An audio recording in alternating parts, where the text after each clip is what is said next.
All right, breakups. We've all been a part of them. They suck, whether you're on the receiving end or the dumping end. Breakups are a terrible thing. And the reason I want to talk about breakups in this clip is because breakups are a hot topic in the month of January because I was reading an article and it's actually from Bumble, who I didn't know do fucking articles. And I hate Bumble because they banned me, but that's a story for another time. Anyway, basically, Bumble was saying breakups in January are like 3 times higher than every other month of the year. Breakups are really high, and they actually, the biggest spike in activity on dating apps throughout the year is on that first weekend of January, which I think is fascinating. And I guess I'm here now with Beverly, and she's going to help me answer this question. And yeah, Beverly, take it away. Why do you think breakups are so common in January? I think people start to realize after the holiday season that they want to start a new year. And if there's still the same bad energy from the last year, they don't want to carry it forward to the, new year. And I also think like people want to hold on to the relationship during the holiday season, like maybe because they're lonely or like, maybe their significant other already met their family. So they think like, oh, this is going to be a future. And then once they see the new year that the relationship is still the same, maybe the relationship isn't progressing, that they feel like maybe this is not the relationship they want to be in. Yeah, I mean, I get what you're saying. I think I've done. I mean, God, it's been a while now since my last relationship. It's probably been a couple of years. My choice, obviously. I've had, obviously, situationships, not always been great. But I'm not going to lie, the time I'm most tempted to be in a relationship is during the winter period. I don't know what you guys have over in Toronto, but we have like winter wonderland here in the UK, and it's overpriced and a ton of it's a ton of shit marketing and whatever, but it's fun. You want to do, when it's cold, you want to be snuggled up with some mulled wine and watching movies. You want to go do these winter wonderland, which is like a theme park where you coupley things, right? So that month of really December to New Year's is probably like when I'm most tempted to be in a relationship, because you see all the coupley things and it is tough. But after that month of December's gone, it's like, okay, summer's coming, I need to get in shape. That's how my brain goes, and I'm gonna have fun in the summer. And a lot of people, I think, would be lying if they disagreed with that, because I think your natural thoughts are, if you're single or you're planning that summer in Ibiza, you're planning that summer in wherever you want to go, you definitely want to look good. And if you're not in a serious relationship, it's more fun when you're single. I think you were telling me, like, is it 30% higher, the number of breakups in January? Yeah, so based on the statistics, it's 20 to 30% people break up in January compared to the other months. And I think it's because people want a New Year's resolution. If their relationship is still rocky, let's say it was already rocky in December, they don't want to carry the negative energy from the last year to the new year. And in terms of, I guess, yourself, are you single at the moment, or are you in a committed relationship right now? Putting you on the spot. No, I recently just got out of a relationship. Okay, he's an idiot. But so tell me, how recently was this breakup? Probably about like, I want to say now it's like 2 or 3 weeks ago. I think that there was a lot of fresh. holiday. I know, I think so. I think like with the statistics, even like looking online, like of why people break up is like during the holiday season, it was really stressful. I feel like that's the, like last month was like really where a lot of fighting came and a lot of the intensity came, and then like it carried forward a little bit into the new year. So I think like because I've already saw the relationship already leading to that point, it wasn't gonna get better. And how long had you guys been going out? Pretty much like almost a year. Okay. And why do you think there was more arguments towards the end of the year? Because there was pressure to like be together during sort of the Christmas period? Yeah, I think a lot of it came down to like, it was probably like in the last 2 or 3 months, I feel like the relationship was already becoming creating a distance, because he moved to he pretty much moved away for a little bit. So he was half here, half, in the US. I think the distance created a lot of tension in our relationship. And he moved away for work, right? Yeah, pretty much for work. Not just because you're insufferable. Yeah. So I think like navigating a long-term, like your relationship goes from like being together like weekly, like you see each other like maybe 2-3 times a week, to like not really seeing each other for like 2 weeks at a time. It's like I didn't sign up for a long distance relationship, but I was the idea of it when it came down, I was okay with it. But then when there was like no end game to come back, that's when like I wasn't really happy with that. No, that's tough. I mean, I did a long distance relationship, and I advocate no one ever do it unless you're like really in a deep serious relationship, because it's just a load of stress that you don't need, especially with dating a psycho a therapist, which I was doing at the time. So she knew all the right words to, you know, put me in my place and make me doubt myself and everything.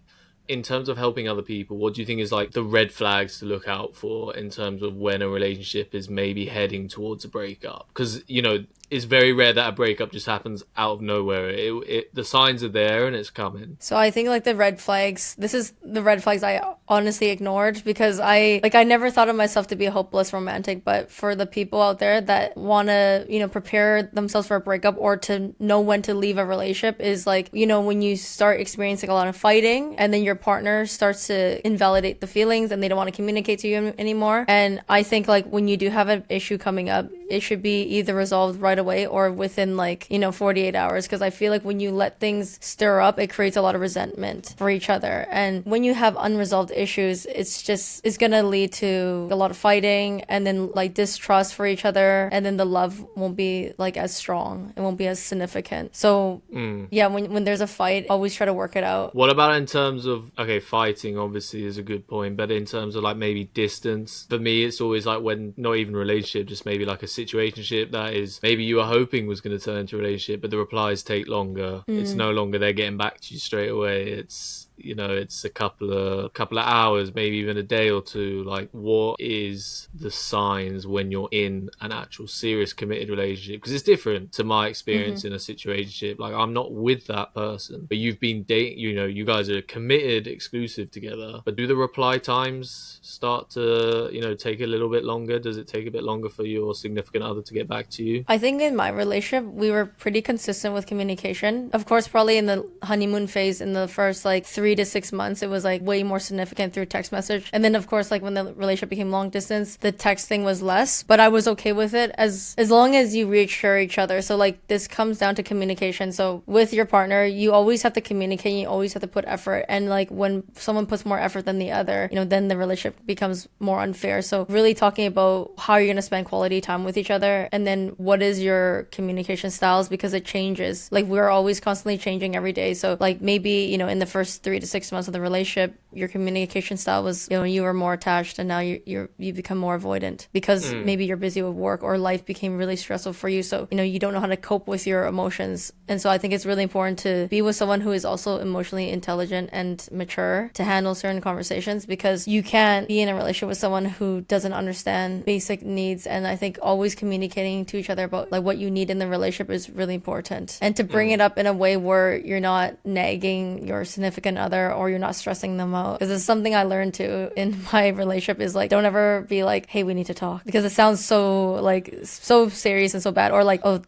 you know, something bad came up, or I'm not feeling good right now, or I don't know about this. Honestly, my ex, bless her, she's like probably the nicest ex I've had, but there's so many issues from that. I think she used to say like, hey, we need to talk, and I'd be like, okay, and like heartbeats going, literally stressed out the whole day, and they'd be like, so am I seeing you this weekend? And I'm literally like, right, let's get the terminology right, let's find a better way to communicate, because saying like, hey, we got to talk, and then you're like, do you want pasta or do you want fucking, I don't even know, Asian food for dinner? Like, we don't need to start that with, hey, we need to talk. Okay, that's pretty much universal talk for I'm gonna break up with you. So I think communication style is really important. Your advice for anyone going through a breakup, what would you sort of advise them to do? Like a really fresh, they've just come out of a breakup, let's say they got dumped. I think that's, you know, they're the people who are really suffering. So for the people who got dumped, I would recommend, like, you know, let's say you didn't get a closure. Let's say you never got your closure in. You need to do no contact. And like a friend of mine, actually, because they actually got broken up with recently, they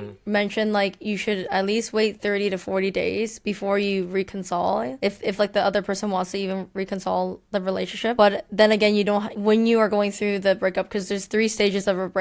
There is like, you're in denial that it actually happened, and then the second one is grieving. You're grieving the loss of a partner because they're pretty much dead to you. I mean, well, not dead, but like they're not in your life anymore. No, I get that. When I broke up with my ex uni, I didn't see her for 6 months, and I was like, we're on the same campus, and I was like, you might as well have been dead. And then because when I saw her 6 months later for the first time, like I was so emotional, because I was like, I ended it with you, I saw you a week later, and then I didn't see you for 6 months, and you were in Yeah. my, you were within a 1 kilometer, 2 kilometer radius, and I didn't see you for 6 months. You may as well have been dead. Like, because I'm very much a believer in no contact as well. So I didn't block, I muted her and everything. But so when I saw her, it was like seeing someone I thought had died. Like, I can't explain that. It sounds kind of stupid. That's what it was like. So I think, yeah, when you break up with someone and you actually commit to no contact, it is like you're essentially killing them off. You have to. Yeah, like you have to go through the stage, because if you don't, then you're gonna go back to the cycle of spiraling, and then you're gonna have false belief that, oh, you're still together. Because obviously, like, let's say, like, whether you are the one breaking up with a person or you're being broken up with, it's still hard for both sides of the party, like for 100%. both partners to feel, because you, even though you break up with someone, you still feel feelings for them, but you just know in your life right now you can't deal with the stress, whether the relationship caused you a lot of stress or the relationship was holding you back from your personal development and your career goals. Like, you just know on the inside this was a good decision, so you both can move forward in life, and having the no contact will help you move forward and help you move on. Because when you constantly, like you said, look at their social medias, or like wait until they text you, because maybe you were used to them saying good morning and good night, or throughout the day text you have to replace that with something else, like a hobby, or like have your friends kind of be that moral support. The last stage. Just before you get on the last stage, because I keep cutting you off, I think the thing is, it is like losing a best friend. I think that's the thing that actually hurts the most. I think it's the fact that you're not getting someone saying good night, good morning. That's the bit that hurts more than, like, you're always going to find someone attractive to go on a date with, hook up with, whatever. But it's the fact of, like, that intimacy, that person knows you on a deeper level. The fact of, like, that intimacy, that person knows you on a deeper level. Speaking of a deeper level, guys, why don't you get to know this channel on a deeper level? Oh, no. No, but honestly, if you guys are enjoying this content and you liked, everything to do with dating and the topics we discuss on this channel, False Unfiltered, it would mean an awful lot to me if you hit that like button and subscribe. I'm putting out new videos every Sunday at 4 p.m, all to do with dating. And if you enjoy these topics, then I would love for you to join the family and get to know Foster Unfiltered on a deeper level. All right, back to the video. Enough of my cringy chat. Peace. And like saying goodnight and stuff, like stupid shit, but it actually means a lot when that's no longer there. Those are the moments that hurt the most. But yeah, tell us about the last stage. So the first two stages were denial. You're in and denial, grief. and then the grieving, and then the last one is acceptance. So acceptance of, like, you accept that you guys will no longer be together, and you don't romanticize or fantasize that they're gonna be a future ever together, because it's very unhealthy to really think like, oh, like maybe this is gonna last 1 month or 6 months, and then we're gonna get back together. Because in a month or even 6 months from now, you as a person and the other person can change. Like, we are constantly evolving as humans. Even if you're the type to, like, kind of be okay with your life, people change, and your partner is not going to be the same person that they were before. I actually I have like another story too of another ex that I broke up with that we actually reconnected with 2 years later, which is funny.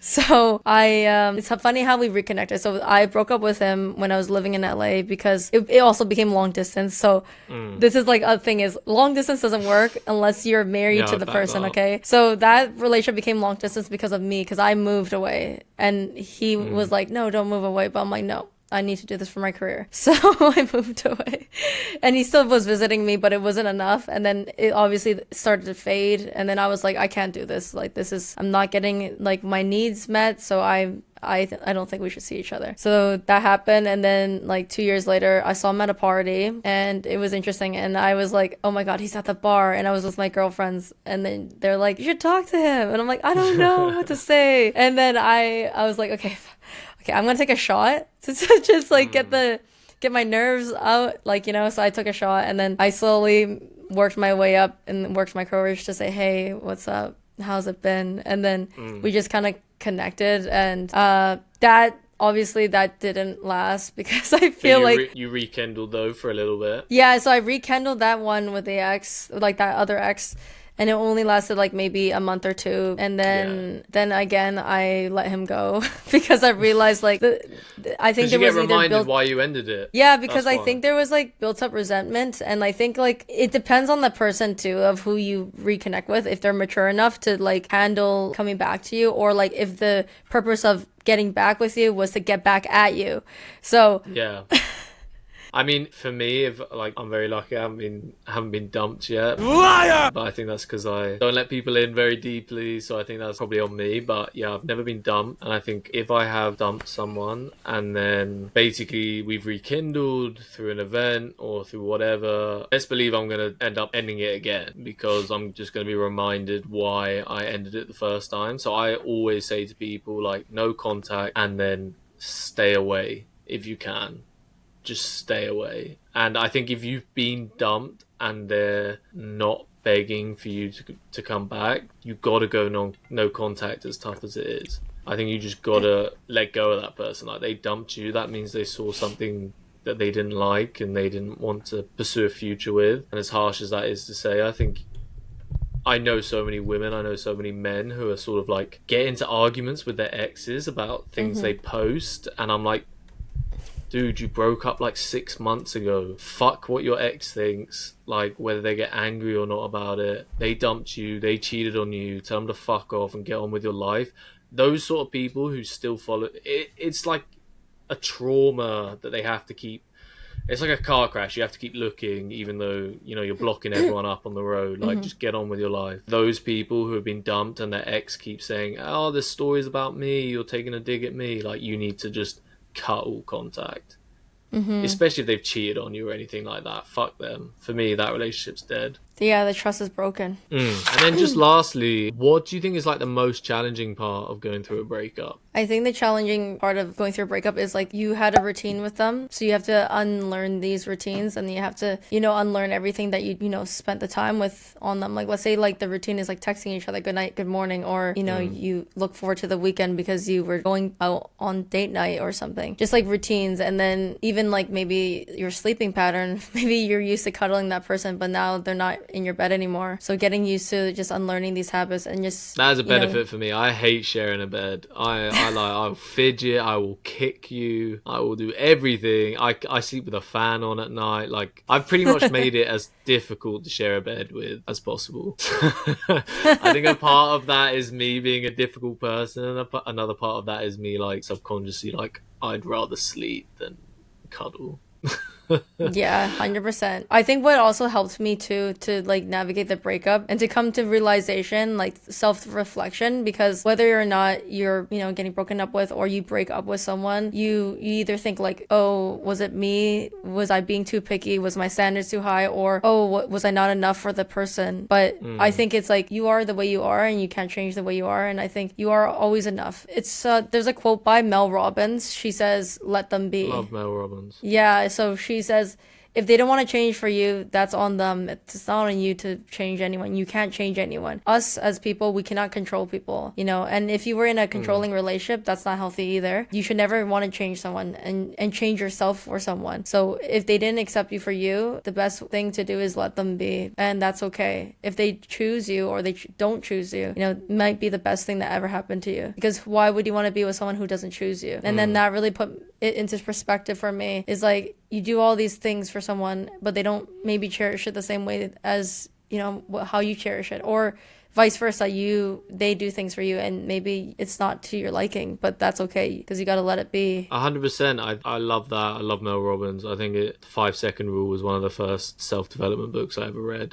Even just on like a foundational level of respect, I think in terms of like, whether it be like, I know it's not a relationship, like first day, a third day, if you can't make it, just finding those 2 minutes to say, hey, I can't make it, rather than just letting them wait, you know. I literally dislocated my shoulder 3 weeks ago, and I was meant to go on a date that evening, and in between like morphine inhalations, I found a time to send a message saying, look, I can't make it, I'm in hospital. I had someone else, they had a family bereavement, like as difficult as you can imagine, and they found 2 minutes to message me that day and cancel. And then you got some men, some women who don't have the respect for the person they were maybe gonna go on a date with, to say like, hey, I'm actually not gonna make it, and they'll just leave you hanging for that evening. And I just think, if you're not gonna make it, that's one thing. If you're gonna bail last minute, but don't just leave someone hanging and just ignore their messages because maybe they've got ready for you, whatever. And I think it all boils down to respect across whether it's a first date or whether it's a relationship. And you know, when relationships are starting starting to fail, I think it's inevitable that you do start to resent your partner, and you do start to maybe lack a little bit of that initial respect you have for them. So I think